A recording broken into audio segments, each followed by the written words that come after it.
মেঘনা নদীর পাড়ে এখন আছি চাঁদপুর জেলার অন্তর্গত হাইমচর থানা চরবরু ইউনিয়নে মাছঘাটে।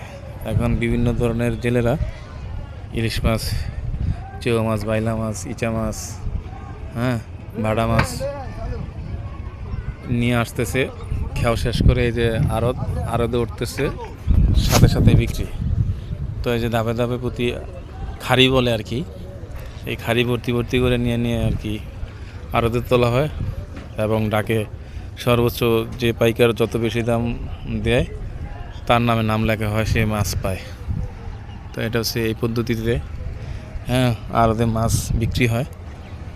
এই যে মইজালে হয় চিংড়ি মাছ, চেও মাছ। এই যেটা হচ্ছে গিয়া গুড়া মাছ, গাড়া জাল আর কি, ওইটা হচ্ছে ইলিশ মাছ, ওইটা ইলিশ মাছ, ওইটা হচ্ছে গিয়া বাড়া মাছ, এরকম আর কি।